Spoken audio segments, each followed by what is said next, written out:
41 setelah kita memahami bagaimana bisa kita tambah nilai daripada sholat kita minggu 2 kemarin di dalam seseorang itu membaca tahiyat akhir, kemudian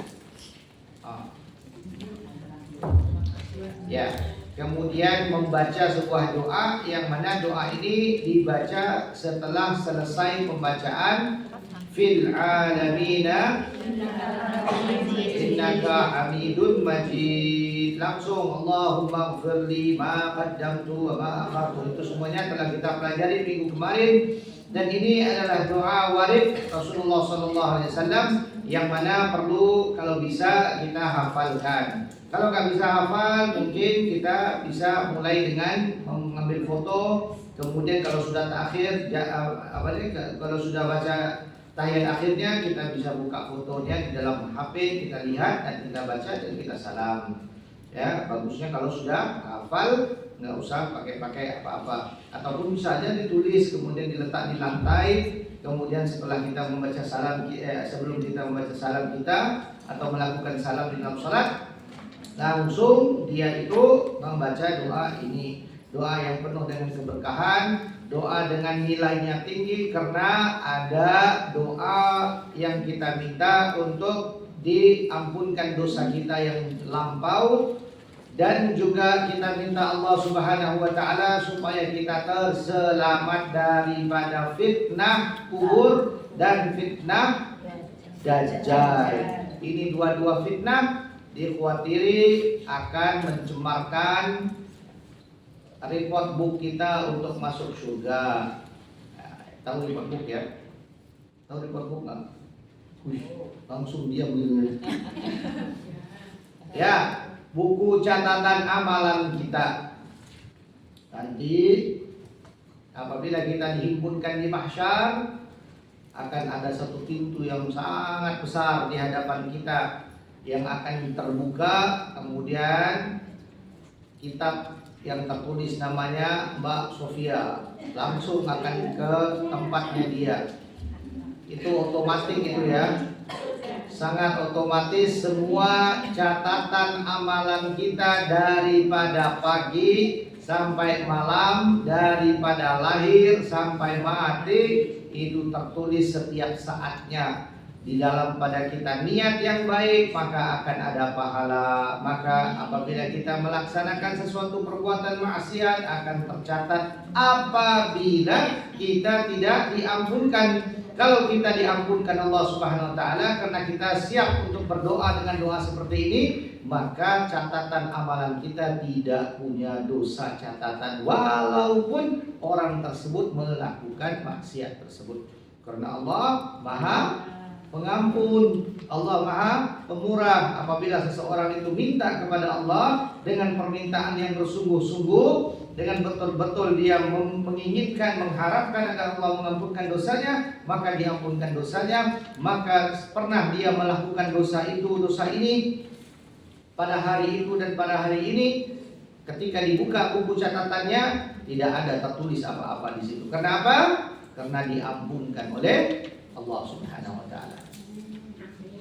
Jadi penting untuk kita terus untuk tidak melepaskan peluang kita selagi kita masih hidup, selagi kita masih berinteraksi dengan Allah Subhanahu wa taala, selalulah untuk mendapatkan pengampunan Allah.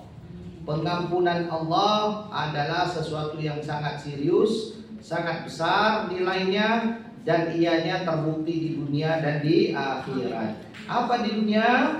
Di dunia adalah rezeki kalian. Rezeki kalian semuanya tertutup, dihindarkan, dikurangkan, ditiadakan, dihilangkan, dibakar, tidak dapat bonus, tidak dapat apa, tidak dapat kasih sayangnya orang. Rezeki-rezeki yang seperti itu semuanya tertutup karena dosa. Jadi sadarkan diri, jadi orang yang bijak, jadi orang yang pintar. Selalulah kita ingin berzikir dengan minta pengampunan Allah. Terlebih-lebih lagi di dalam sholat setelah selesai tahiyat akhir, dan juga sebelum subuh. Sebelum subuh, kalau Anda sadar, paling tidak Anda dapat melakukan 2 rakaat sholat, kemudian langsung diikuti dengan istighfar. Istighfar yang banyak, istighfar dengan apa juga bentuk istighfar, karena bentuk istighfar itu banyak siranya, ucapannya itu bermacam-macam.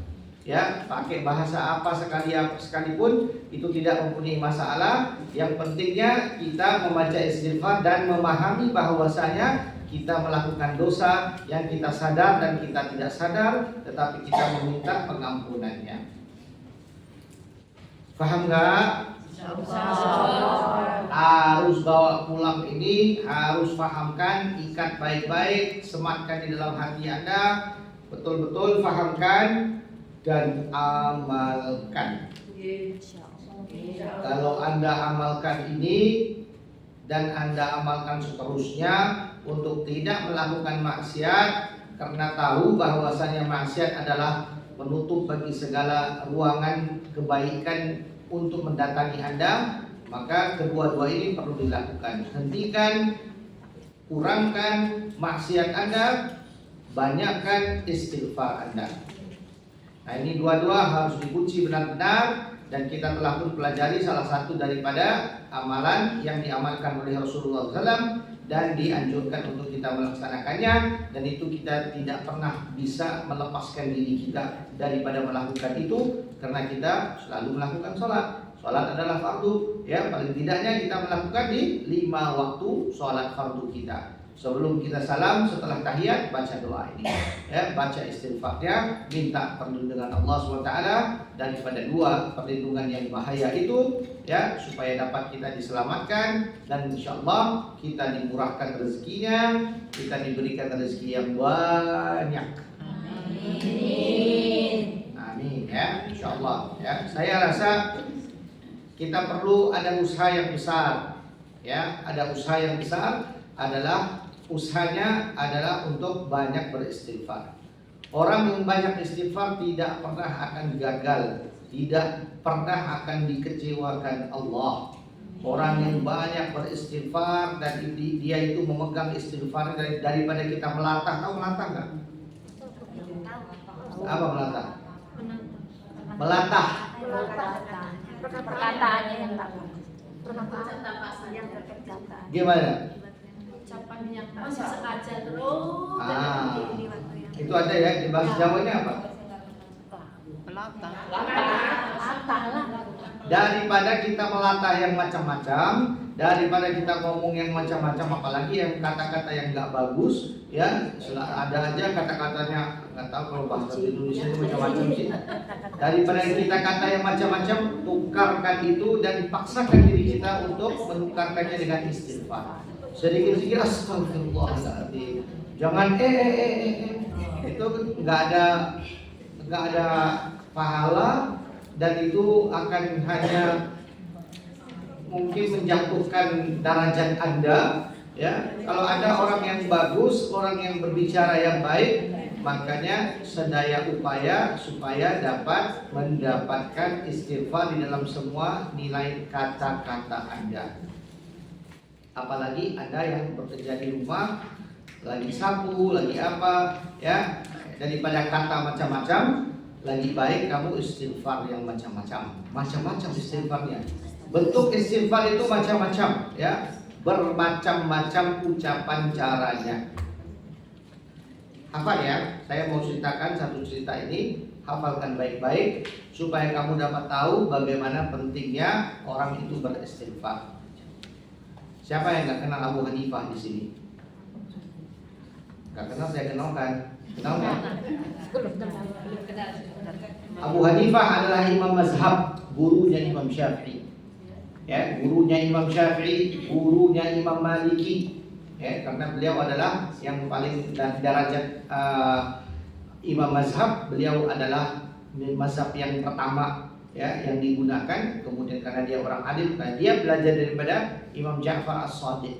Ja'far As-Shadiq adalah dari keturunan Rasulullah SAW, ya, dan mereka ini juga adalah keturunan Rasulullah SAW juga, ya, yaitu Imam Abu Hanifah, Imam Malik, dan Imam Syafi'i, kemudian Imam Hambali. Ya, ini 4 orang adalah orang ulama yang paling besar dan mereka membuat kontribusi yang paling banyak di dalam keagamaan, di dalam perhukuman, di dalam keagamaan. Saya mau ceritakan tentang Abu Hanifah. Beliau adalah seorang alim yang senantiasa berada di masjidnya setiap asar sampai isya. Dia itu akan mengajar dan meminta untuk ada ataupun menjawab daripada segala pertanyaan yang ada. Suatu hari ini beliau tidur, kemudian beliau bangun, beliau terasa mau pergi ke kampung yang satu lagi. Ada kampung yang kota yang satu lagi di daerah Irak yang dia tiba-tiba terasa teringin mau ke sana. Tiba-tiba.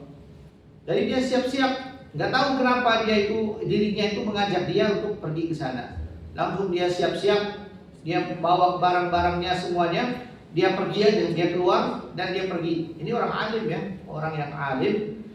Dan kemudian dia pergi ke kota tersebut. Sebelum sampai ke kota tersebut, dia harus bermalam karena ternyata perjalanannya itu jauh dan dia harus bermalam di satu kota yang sebelum sampai ke kota tersebut. Jadi beliau pun masuk ke dalam masjid sholat isya. Setelah sholat isya, beliau mengambil tempat di satu tempat di ruangan masjid yang dia tidur. Tiba-tiba dihalau oleh penjaga masjidnya. Katanya bangun. Orang nggak kenal dia ya, karena dulu kan nggak ada Facebook, nggak ada Instagram, nggak ada TikTok, nggak ada poster, nggak ada foto. Jadi nggak ada orang yang kenal Abu Hanifah siapa. Ya, walaupun dia dengan berpakaian seperti itu, si tukang masjid, tukang bersih kata ini bukan tempat tidur, bangun keluar, mau jalan mau tidur di luar katanya. Katanya, saya harus bermalam karena besok saya berperjalanan. Oh nggak bisa, di masjid tutup kunci katanya. Jadi dia dihalau di masjid, di luar pintunya itu, di tepinya, ya dia ambil tempat, dia istirahat di situ. Ya, sambil orang yang masjid itu katanya, di sini kamu usah tidur ya. Tapi di depannya itu ada satu orang jualan di situ. Dia ada toko roti.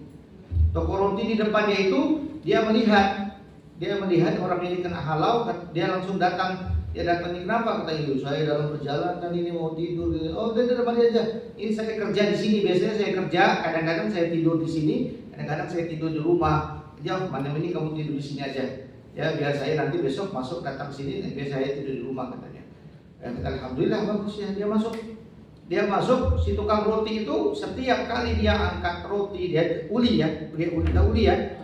Dia mau buat roti itu untuk besoknya. Jadi dia buat ini. Setiap kali dia tumbuk, setiap kali dia tolak, dia angkat istighfar. Astagfirullahaladzim. Angkat ini astagfirullah. Jadi imam perhatikannya, perhati aja. Sudah berapa lama katanya? Masya Allah, kamu ini sudah berapa lama beristighfar? Oh, sudah lama katanya. Dari bujang saya sudah biasakan istighfar dan ini menjadi sesuatu yang saya zikirkan.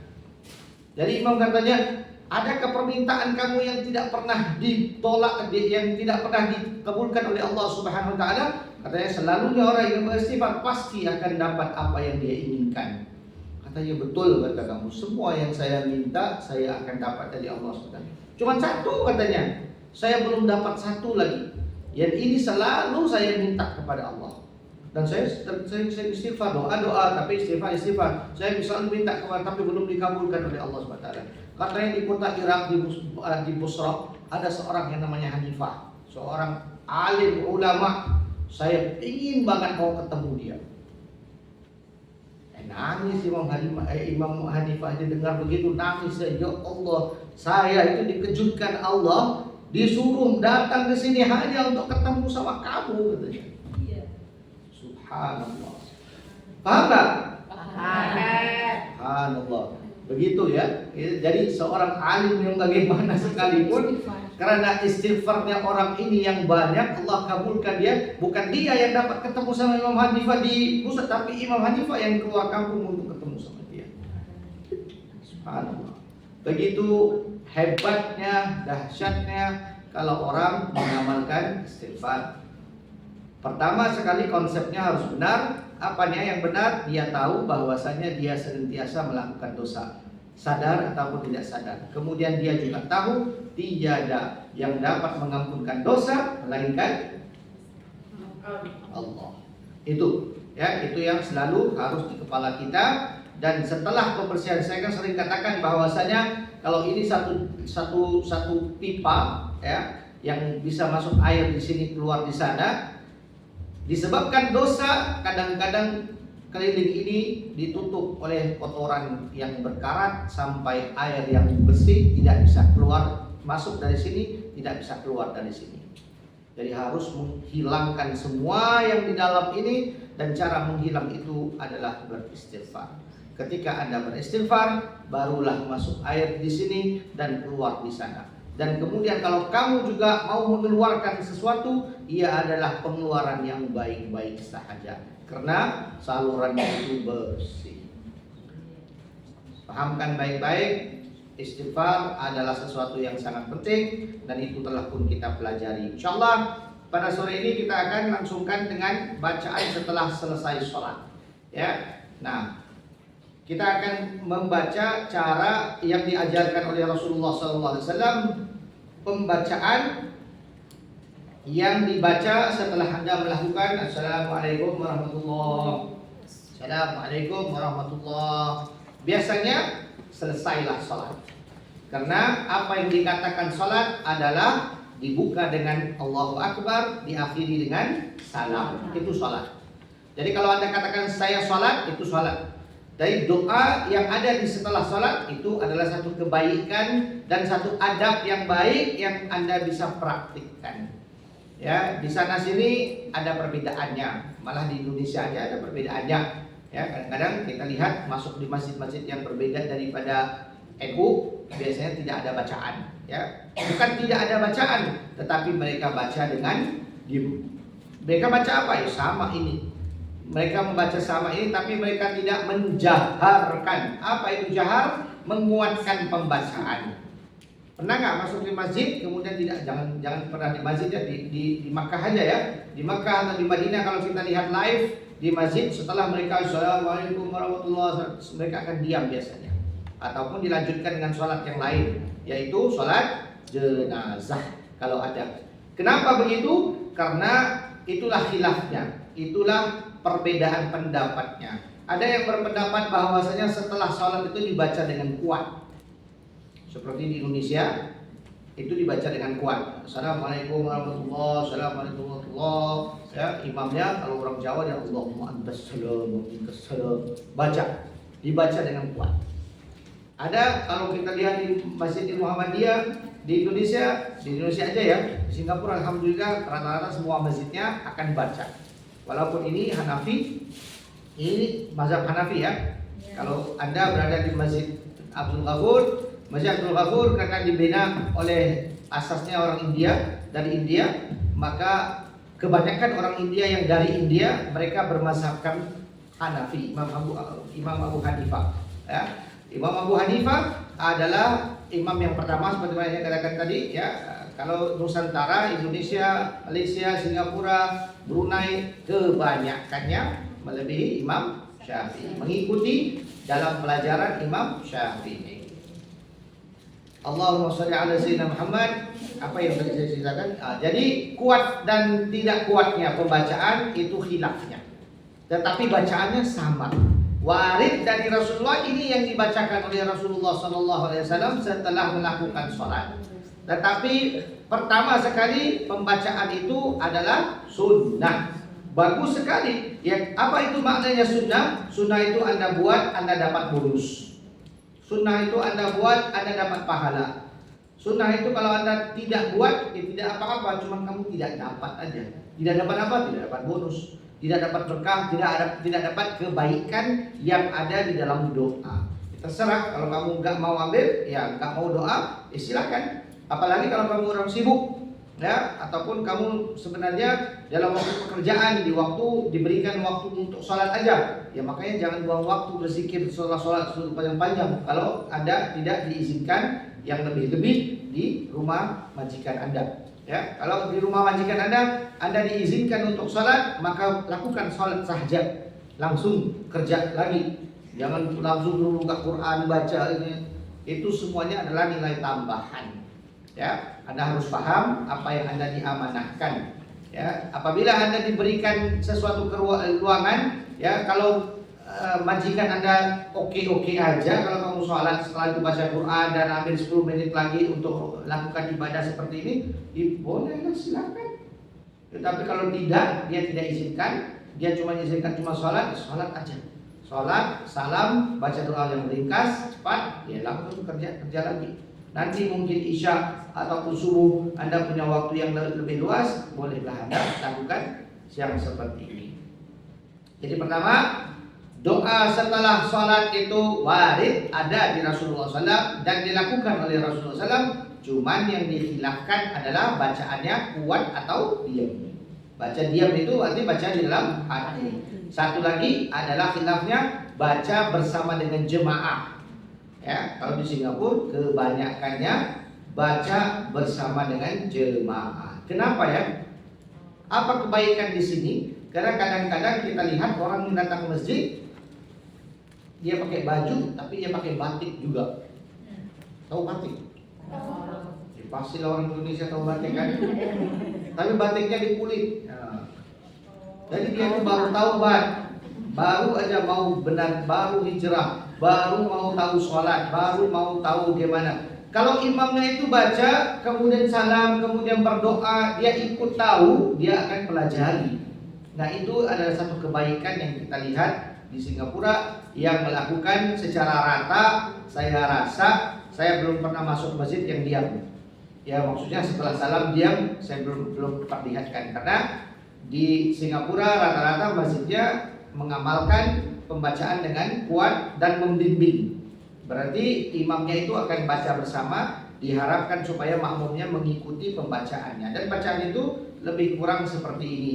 Mungkin ini full sedikit. Dari sini juga Anda bisa mengambil yang penting di waktu-waktu yang tertentu, karena tidak seharusnya seluruh waktu Anda 24 jam Anda melakukan doa yang full ya.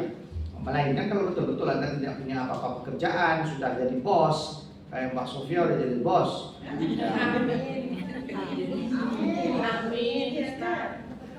Kalau udah jadi bos, kalau udah jadi semuanya dijalankan, Anda tidak punya apa-apa pekerjaan ya, lakukan sholat dengan sempurna. Dan inilah yang diantara kesempurnaan di dalam sholat. Setelah sholat membaca doa yang sempurna, kemudian membaca sedikit Al-Quran, ya kemudian lanjutkan pekerjaan Anda. Nah itulah yang terbaik. Jadi paling sedikitnya nanti kita akan pilih ya apa yang kita bisa baca dan apa bisa kita tinggalkan.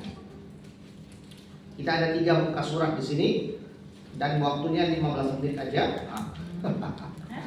Iya, jam 3 cepat kan? Masya Allah. Baik, kita akan baca ini dan kita akan kupas pelan-pelan. Kemudian nanti kalau ada waktunya saya akan berikan apa yang lebih penting untuk dibaca dan apa yang bisa Anda tinggalkan kapan-kapan.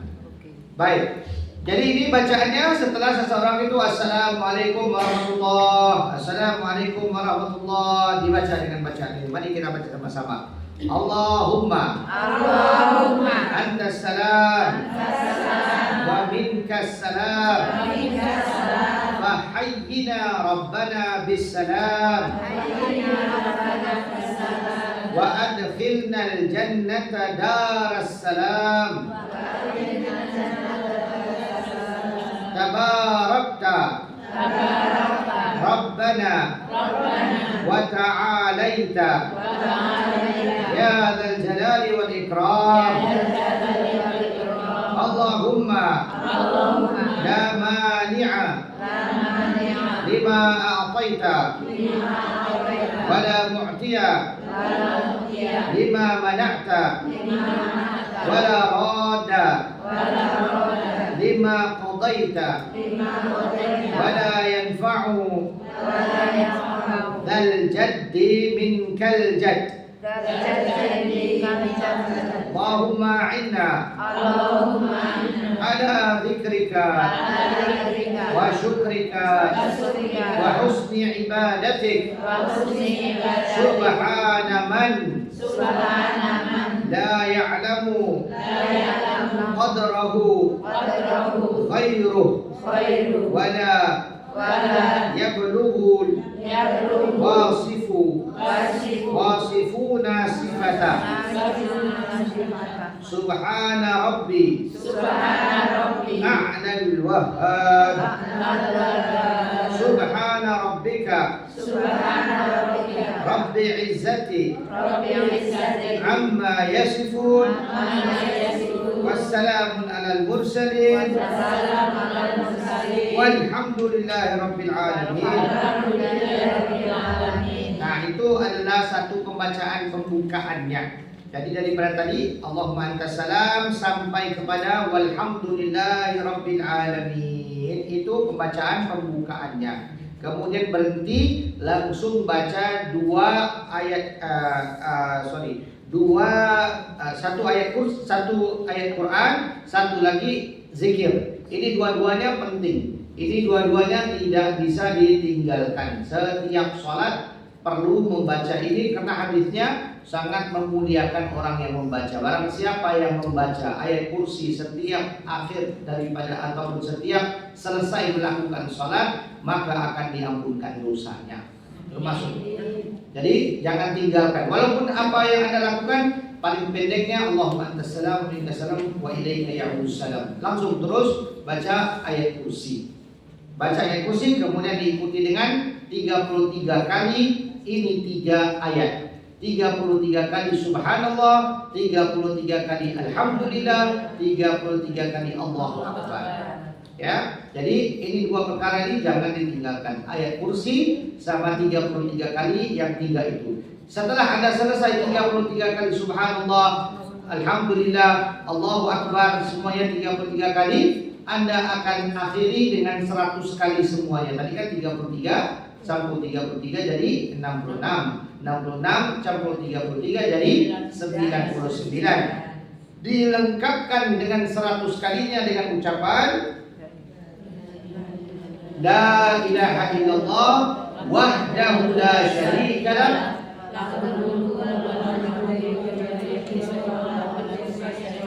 selesai. Jadi semuanya jadi 100 kali. Sekali lagi saya ulang, Anda buka dengan pembacaan buka Allahumma antas salam wa minkas salam wa ilaika ya'udzus salam, hayya rabbana bisalam sampai habis. Kemudian baca ayat kursi, kemudian baca subhanallah 33 kali, alhamdulillah 33 kali, Allahu akbar 33 kali, diakhiri dengan la ilaha illallah wahdahu la syarikalah, lahul mulku wa lahul hamdu, yuhyi wa yumiitu wa huwa ala kulli syai'in qadir, 1 kali sahaja. Jadi itu semuanya 100 kali. Kemudian Anda sambung dengan apa aja doa yang bisa Anda bacakan.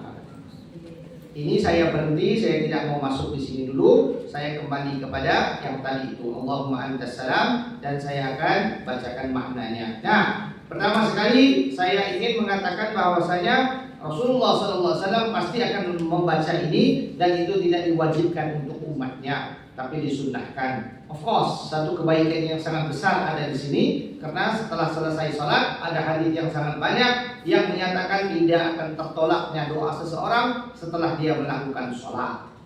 Makanya kita harus mengadapkan, tarbiyahkan, didik hati kita agar kita jadi orang-orang yang tidak tergopoh-gapah, tidak kesusu setelah melakukan sholat Anda. Setelah sholat langsung kerja. Ya, kalau bisa memang kalau Anda betul-betul seperti mana yang saya gambarkan tadi, karena posisi Anda berbeda, posisi kita berbeda. Ya, posisi kita berbeda karena setiap orang mempunyai kesibukan masing-masing yang berbeda-beda. Ya, apalagi kalau Anda ditugaskan, diamanahkan. Ya, kalau Anda memang tidak mempunyai kegiatan, maka lanjutkan dengan doa ini. Kalau tidak, maka ya teruskan aja. Tapi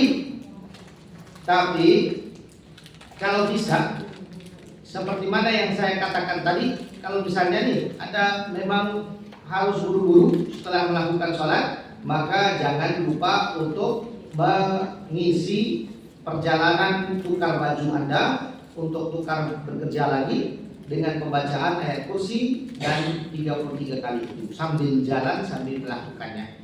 Itu paling parahnya. Misalnya seseorang agak kesibukannya ada, ya, jadi dia itu harus tukar mukenahnya, dia buka ya, assalamualaikum warahmatullahi wabarakatuh, dia paling tidaknya baca Allahumma antas salam wa minkas salam wa ilaika ya'udzus salam, fa hayyina rabbana bisalam wa adkhilna jannata daras salam. Langsung dia berdiri, ya mungkin dia tukang baju atau dia hanya buka mukena, ini baca aja ayat Insyaallah la ilaha illallah ta'khudhuhu sinatun wa naum sampai habisnya, kemudian baca 33 kali, 33 kali, 33 kali dan 1 kali. Subhanallah, alhamdulillah, Allahu akbar, la ilaha illallah wa la syarika lahu akhirnya Allah wala haula wala quwwata illa billah. Bagaimana cara kiranya? Mungkin Anda tidak bisa kira karena tidak bisa pegang tasbih, maka Anda bisa menggunakan jari Anda. Ya, setiap jari Anda itu ada 3 pecahan. Ya, berarti semuanya ada 15. 15 dengan 3. Jadi sudah cukup. Masa sambil Anda bekerja subhanallah subhanallah subhanallah subhanallah subhanallah subhanallah 33 langsung bukan Allahu akbar Allahu akbar Allahu akbar.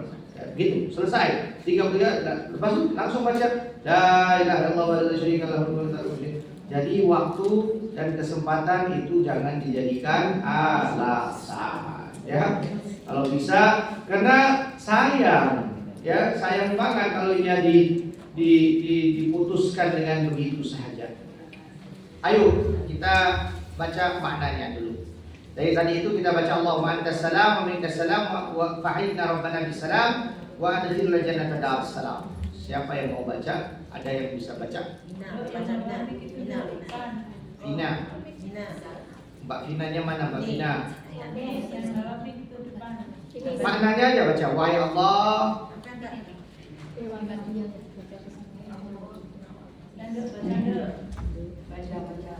wahai Allah, Engkau adalah yang maha penyelamat, darimu datangnya keselamatan. Maka hidupkanlah kami wahai Tuhanku dengan penuh keselamatan. Masukkanlah kami ke dalam syurga-Mu Darussalam. Nah, itulah dia maknanya. Allahumma antas salam wa minkas salam fa hayyina rabbana bisalam wa adkhilna jannata darussalam. Tabarakta rabbana. Terus maha suci. Maha suci Engkau wahai Tuhanku, lagi maha tinggi Engkau wahai yang memiliki keagungan dan kemuliaan. Wahai Allah, tidak ada yang mampu menghalangi terhadap apa yang telah Engkau kurniakan, dan tidak ada yang mampu memberi kurnia terhadap apa yang telah Engkau halangi, dan tidak ada yang mampu menolak akan keputusan-Mu. Dan kemuliaan seseorang tidak berguna baginya, hanya Engkaulah kemuliaan itu. Nah, ya sangat mulia sekali apa yang difahamkan. Kalau kita paham, kita tahu inilah kadar kita bertawakal kepada Allah dengan kepercayaan ini. Yang kalau kita pikirkan, kalau tiap-tiap hari 5 kali kita baca ini dengan penuh penghayatan maknanya, kita akan paham betapa penting maknanya. Sekali lagi ya, Maha suci Engkau wahai Tuhanku yang maha tinggi Engkau wahai yang memiliki keagungan dan kemuliaan. Itu kita pahamkan dulu bahwasanya Allah Subhanahu wa taala mempunyai keagungan yang sangat tinggi dan kemuliaan yang sangat tinggi. Makanya kita minta, wahai Allah, tidak ada yang mampu menghalangi terhadap apa yang telah Engkau kurniakan. Ini perlu ada konsep di dalam kita ya Mbak. Mbak, kita harus hafal dan ikat ini di kepala kita benar-benar bahwasanya tidak ada yang mampu menghalangi terhadap apa yang telah Allah kurniakan, dan tidak ada yang mampu memberi kurnia terhadap apa yang telah Engkau halangi. Jadi kalau itu sudah menjadi rezeki Anda jangan khawatir, jangan takut, karena tidak ada yang bisa menghalanginya. Dan kalau itu sudah tertuju kepada Anda juga tidak usah menakut-nakutkan diri Anda, ia tidak akan sampai kepada diri Anda. Karena sesungguhnya segala sesuatu itu datang dari kehendak Allah. Kalau dikehendaki Allah, maka akan diberikan kepada Anda. Namun kalau tidak, itu bukan rezeki Anda. Ketika itu bukan rezeki Anda, itu bukan Allah mau menghina Anda, tetapi bukan kesempatan Anda aja, bukan waktunya Anda aja. Paham? dan itu diterima dengan satu perkataan yang besar, aku ridha ya Allah. Itu jangan kita menyangkal, jangan kita menanyakan kenapa ya, padahal saya sudah sujud kepada Engkau, padahal saya sudah zikir setiap kali, saya sudah ini setiap kali, saya sudah jaga maksiat, saya tidak mau lakukan, kok sini yang kamu berikan kepada saya ya Allah. Itu kurang ajar namanya. Satu ya, nggak bisa ngomong begitu, dan itu satu kebodohan yang nyata ya, itu satu kebodohan. Kenapa? Dia akan menyebabkan bertambah parah masalah itu ya, dia akan menyebabkan masalahnya itu bertambah parah, bertambah rumit, bertambah akan mendalam di dalam permasalahan, dan dia itu belum paham arti seseorang mengenal kemuliaan yang ada di Allah ya. Nggak apa-apa, bukan bom sih. Apa-apa. Pokoknya fahamkan dahulu betul-betul bahwasanya kita harus mengenal Allah dengan sifatnya. Makanya dimulakan dengan itu perkataannya, Maha suci Engkau wahai Tuhanku, lagi maha tinggi Engkau wahai yang memiliki keagungan dan kemuliaan. Dimulakan dengan itu supaya kita faham baik-baik. Karena apa? Karena Tuhan itu tidak akan mampu menghalangi, yaitu Allah Subhanahu wa taala tidak ada yang akan mampu untuk menghalangi terhadap apa yang telah ditetapkan oleh Allah Subhanahu wa taala. Ya, ini paham baik-baik ya. Allah sudah tetapkan sesuatu untuk Anda, ia adalah sesuatu untuk Anda. Tidak ada satu orang pun, tidak ada satu apapun yang bisa menghalangi. Kalau itu terjadi, berarti itu memang sesuatu yang tidak mau diingini Allah untuk kamu. Bukan tidak sengaja, kenapa dia mesti datang begitu ya. Kamu sedang menonton bola, kemudian tiba-tiba satu bola datang ke kepala kamu.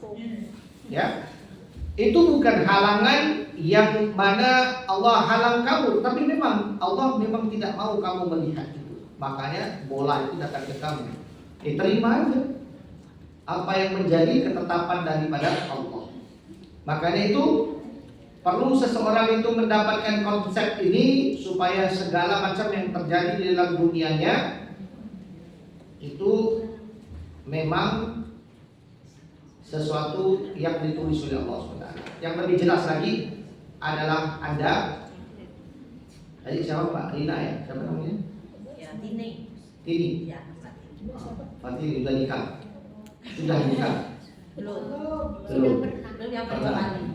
Jadi Mbak Tini ya, Mbak Tini sudah mau dengan sang cowok, sudah mau nikah, sudah mau, sekali nggak jadi. Nah, ini kan nggak jadi itu adalah sesuatu, nggak jadi itu adalah karena seseorang itu nggak tahu kenapa ya, maaf ya, dia meninggal aja, dia meninggal kan, gagal ya. Dia mau menikah, dia sudah planning, sudah planning ya, sudah plan, sudah beli itu, beli ini, mau nikah, sudah ada tanggalnya, tapi tiba-tiba kecelakaan mati. Diambil Allah Subhanahu. Nah, itu adalah sesuatu yang diambil oleh Allah Subhanahu wa taala. Nah, kalau si orang ini jangan kasih dia kasihan ya. Orang lain aja ya. Orang lain aja.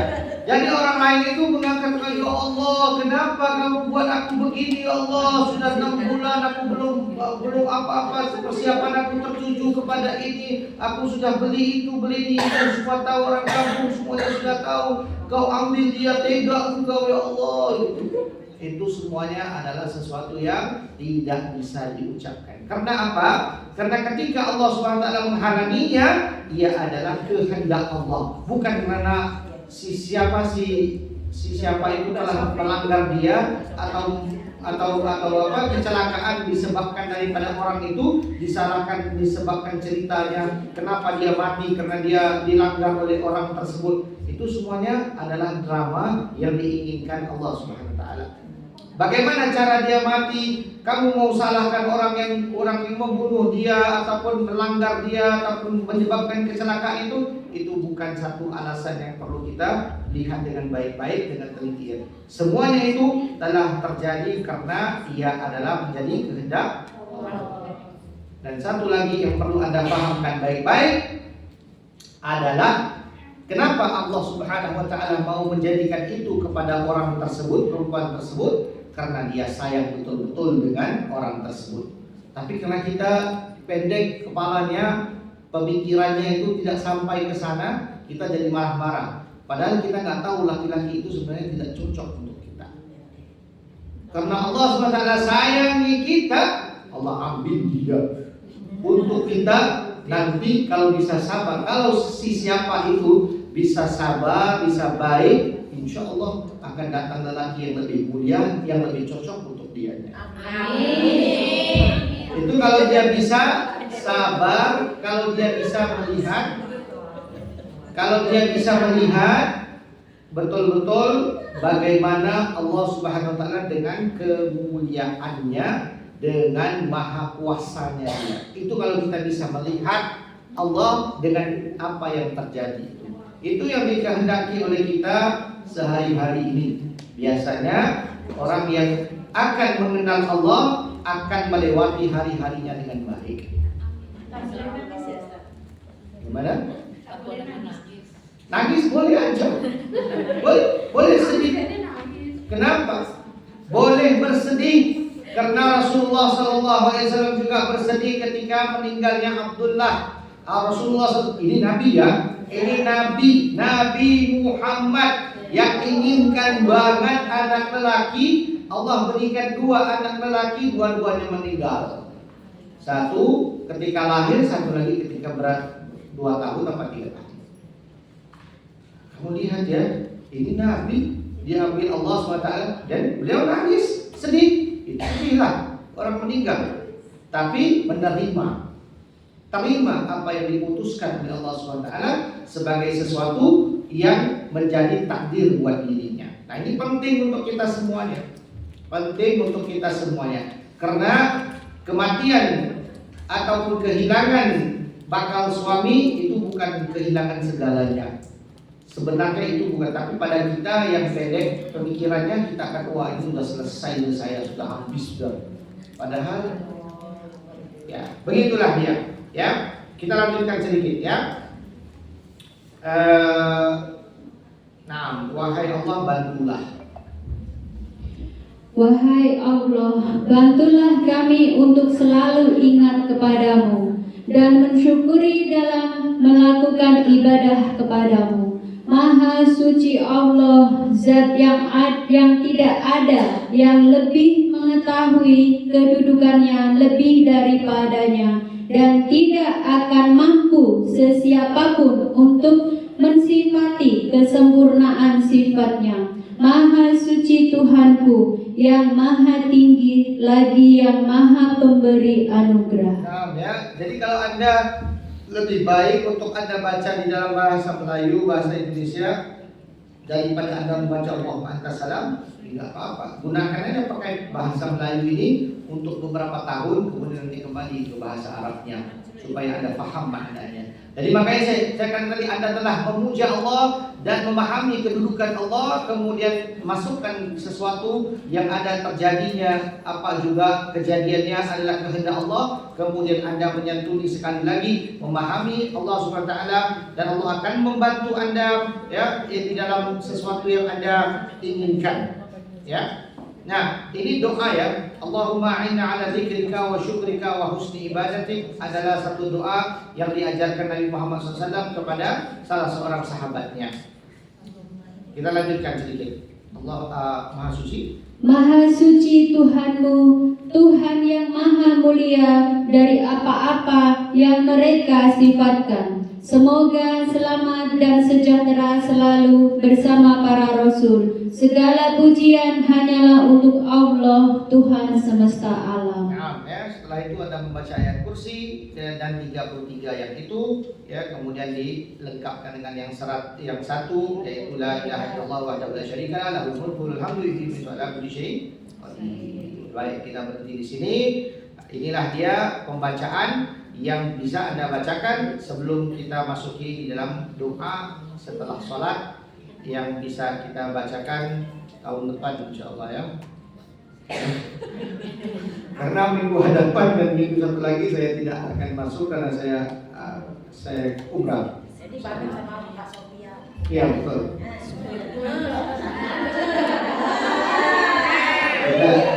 Kita ketemu di sana secara rahasia nanti.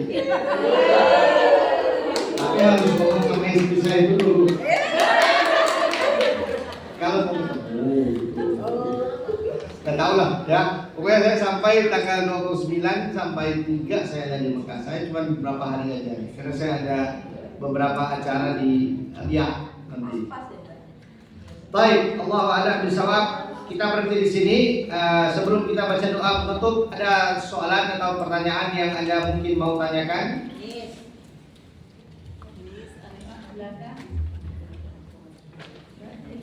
Kenapa di belakang sekali? Lagi batuk.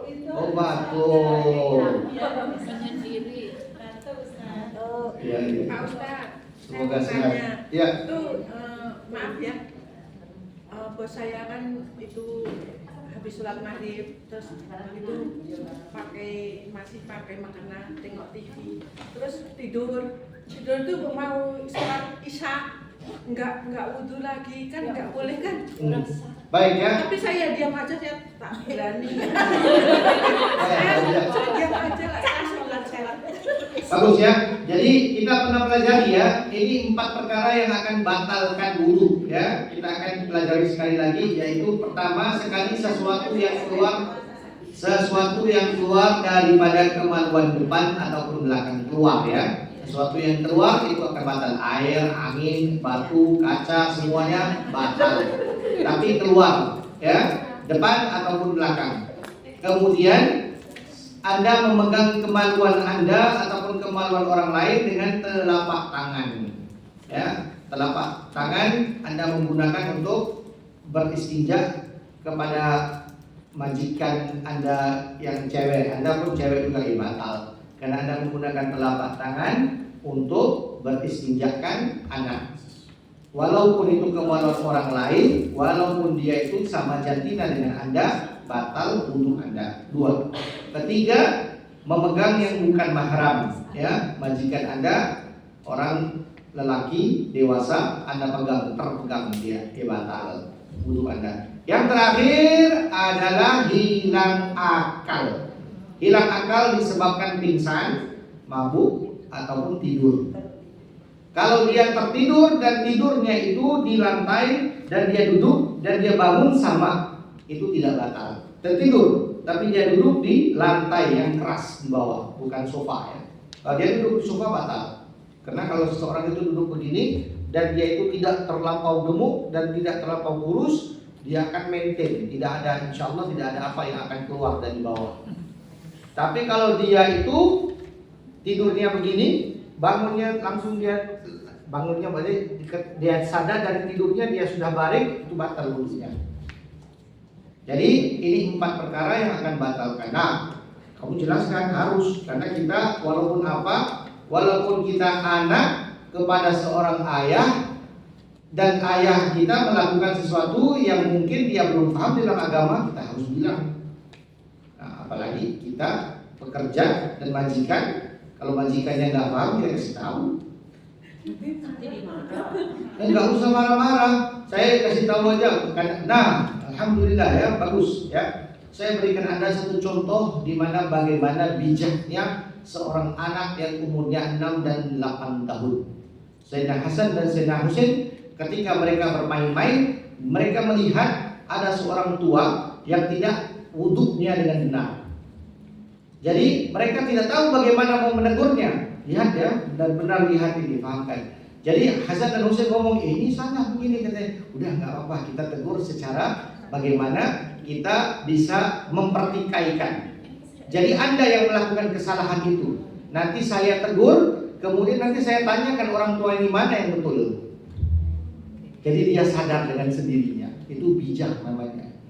Jadi dia tidak tegur dengan benar-benar, tetapi sebenarnya pelajaran itu untuk dia, si orang tua yang nggak tahu wudhu yang benar. Tapi dia tunjukkan, saya buat begini betul dong, saya buat begini. Coba tanya orang tua ini aja, siapa yang betul? Kemudian orang tua itu sadar sendiri, katanya, Saya yang salah sebenarnya, dia benarkan. So, jadi Anda bisa aja buat begitu, dan Anda kalau saya jadi Anda, saya bisa aja, Bu tadi atau Bapak tadi saya belajar daripada ini batal wudhu ada 4. Saya pun baru tahu Pak. Ya nanti kamu pikir sendirilah. Nah, gitu. Ya. Jadi kita tidak tegur dia secara direct, Pak kamu salah, batal, itu salah, kurang adab, dan itu memang tidak diajar di dalam Islam. Islam mengajar dengan kelembutan, dan cara tegur juga Anda mendapatkan pahalanya double dan double. Kalau Anda menggunakan kebijaksanaan dan tidak menyentuh sampai orang itu sakit hati sama Anda. Kita mau membahagiakan orang supaya kita mendapatkan pahala kebenaran daripada dia buat. Lain lagi kalau dia itu buat perkara-perkara yang berbeda yang susah kita mau negurnya. Tapi kalau kita diberikan kesempatan seperti ini, ajak diri kita berpikir untuk menegur secara bijak. Begitu juga dengan suami Anda. Ya, lebih kepada suami Anda, jangan Anda sok-sok tahu, ya. Jangan Anda sok-sok tahu, bukan berarti saya tidak mau dan saya harus tahu waktu, bukan. Kalau seorang suami pun begitu juga, kalau dia menegur istrinya, jangan dia betul-betul menegurnya dengan kekerasan. Kalau dia menegur dengan kelembutan, nescaya istri itu akan lebih lembut lagi ketika dia mau menegur dia. Begitu. Kalau dia tegur secara kekerasan, ya jadilah sama juga, nanti istrinya pun mau menegurnya di dalam keadaan kekerasan seperti dia menegurkannya. Ya begitu. Jadi bijaklah ketika Anda menegur seseorang itu. Nah, oke. Mau tanya soal maghrib. Kadang-kadang kalau sholat maghrib itu hal yang paling sempit dan dilakukan sama Isya kan. Kadang-kadang terus masih sibuk, entah itu masih kerjaan dan sebagainya. Itu bagaimana caranya mengkodok sama Isya? Nah, ya. Jadi, ya. Bagus ya. Jadi sama juga zuhur sama asar ataupun maghrib sama isya. Ya, ini dua aja ya. Zuhur sama asar ataupun maghrib sama isya. Lebih kepada maghrib sama isya karena betul maghrib sama isya 1 jam 15 menit 20 menit sudah selesai maghribnya. Kalau Anda diamanahkan untuk bekerja dan amanah Anda itu berat ya, dan itu memang tidak ada alasan untuk Anda berhenti untuk melakukan pekerjaan sholat di waktu itu, makanya Anda akan niat takhir. Jangan qadha. Kalau qadha Anda berdosa. Tapi tetap wajib Anda harus mengqadhakannya. Qadha itu wajib. Tapi kalau Anda mentakhirkan, melambatkan karena sesuatu yang terjadi, maslahah namanya. Jadi saya melambatkan, ini niatnya, saya melambatkan sholat maghrib ini ke waktu isya karena maslahah, karena ada maslahah. Maslahah tahu ya? Karena Bisa dengan bahasa. iya bisa lah. Maksudnya Bahasa Jawa itu diciptakan oleh Allah. Bahasa apa Sunda juga diciptakan oleh Allah. Jadi apa juga bahasa, yang penting niatnya. Bahasa, niat bukan bahasa ya, niat bukan lisan yang mengatakan, tetapi niat adalah gerakan hati. Ya, gerakan hati. Cukup Anda tidak pakai bahasa aja. Saya melambatkan sholat ini karena masalah ini. Melambatkan sholat maghrib. Nanti di sana kamu akan melakukan sholatnya, niatnya begini. Mbak, dengar ya, niatnya begini. Aku niat sholat maghrib, jamak takhir, bersama dengan isya karena Allah Ta'ala, ataupun bersama dengan isya 3 rakaat karena Allah Ta'ala. Nanti sholat isyanya aku niat sholat isya jamak takhir bersama dengan maghrib 4 rakaat karena Allah Ta'ala. Allahu Akbar. Dilakukan isya dulu atau maghrib dulu? Terserah ya, terbaik isya dulu karena isya kamu tidak mau lambatkan dan habis ya, tapi jadi waktunya Isya dulu baru maghrib itu. bisa dua-duanya, tapi baiknya isya dulu. Namanya adalah kita melakukan di waktu sahibul waktunya. Ya, yang waktunya itu kita lakukan dahulu. Karena maghrib sudah basi, sudah hilang, sudah nggak bisa diapa-apakan. Tapi isya masih ada di tangan. Jangan sampai isya lambat. Jadi itu istilahnya. Tapi kalau masih banyak waktu dan sebagainya, terserah, dua-duanya bisa. Tapi baiknya isya dahulu baru maghrib. Kalau sebelum isya 10 menit itu sholat maghrib masih bisa kan? Ya, apabila kamu mendapat 1 rakaat sebelum Anda masuk di waktunya itu, kamu mendapat sholat itu di waktunya. Kalau tidak, itu adalah qadha. Ditulis sebagai qadha. Tidak ada apa-apa, tapi catatan tadi itu adalah catatan kamu pada hari tersebut melakukan isya qadha, maghrib qadha. Jikalau sudah masuk satu rakaatnya berarti kamu masih sujud, yang kedua azan belum. Itu berarti Anda telah qadha salat tersebut. Setelah Anda berdiri, ya, berdiri dengan sempurna di rakaat yang kedua azan, berarti maghrib itu di waktunya.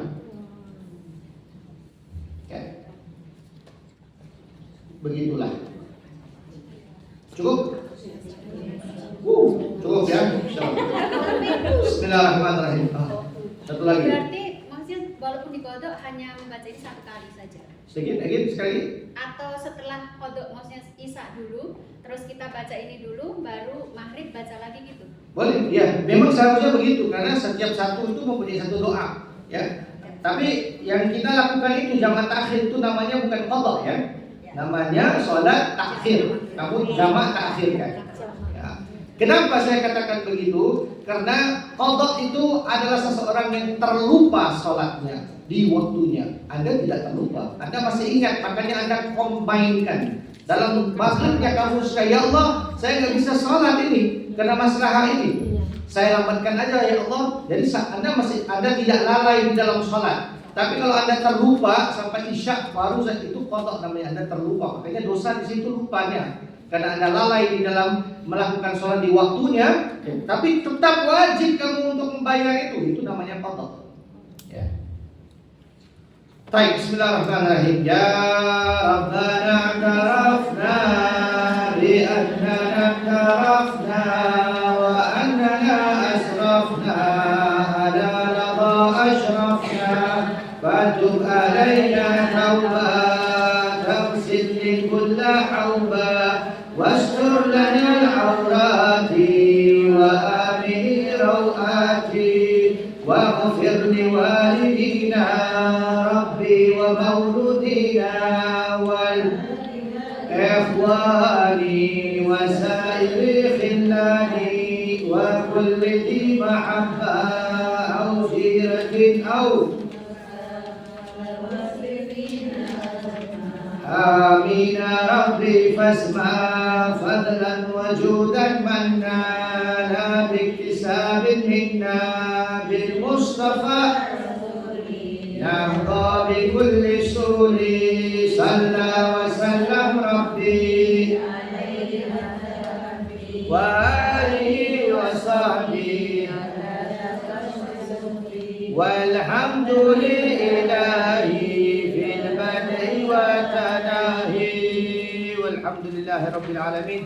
Segala yang baik datang daripada Allah Subhanahu wa taala, kekurangan daripada diri saya sendiri. Wabillahi taufik wal hidayah. Assalamualaikum warahmatullahi wabarakatuh. Waalaikumsalam warahmatullahi wabarakatuh.